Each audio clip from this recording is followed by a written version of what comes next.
اچھا دیکھیں، میں آپ سے ہی پوچھتا ہوں، آپ بھی چونکہ معاشرے کا حصہ ہیں، کبھی آپ نے غور کیا کہ بعض گھروں میں سب کچھ ہوتا ہے، رزق بھی موجود ہے، سہولتیں بھی ہیں، گھر بھی اچھا ہے، مگر پھر بھی سکون نہیں ہوتا؟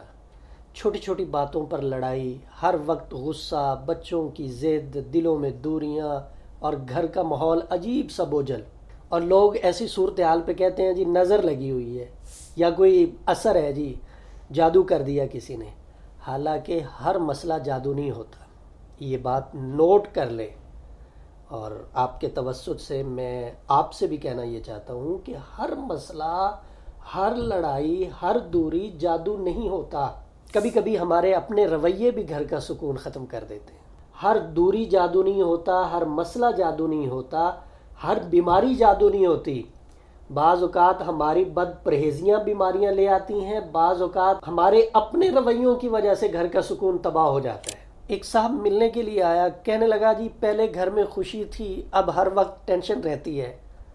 اس سے پوچھا کہ ایک بات بتائیں سچ سچ، گھر میں آخری بار سب نے سکون سے بیٹھ کر اللہ کا ذکر کب کیا تھا؟ وہ خاموش ہو۔ گھر میں موبائل کی آوازیں تو تھی، لیکن قرآن کی آواز کم ہو گئی تھی۔ شکایتیں زیادہ تھی، شکر کم تھا۔ ہر شخص دوسرے کی غلطی دیکھ رہا تھا اور خود اپنے آپ کو نہیں دیکھ رہا تھا۔ اسے سمجھایا گیا کہ دیکھو، جیسے خوشبو پورے کمرے کو مہکا دیتی ہے، ویسے ہی اچھے الفاظ، دعا، محبت، ذکر گھر کے ماحول کو بدل دیتے ہیں۔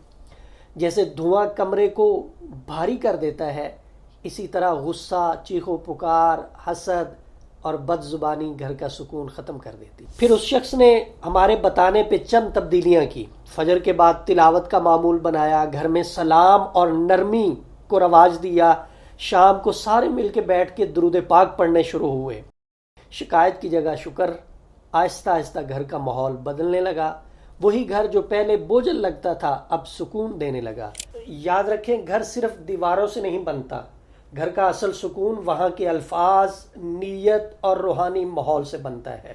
جہاں محبت، دعا اور اللہ کا ذکر ہو، وہاں رحمت آتی ہے، اور جہاں ہر وقت غصہ، نفرت اور منفی سوچ ہو، وہاں سکون آہستہ آہستہ ختم ہونے لگتا ہے۔ اپنے گھروں کو صرف خوبصورت نہیں، پرسکون بنائیں، کیونکہ حقیقی خوشی سکون دل میں ہے۔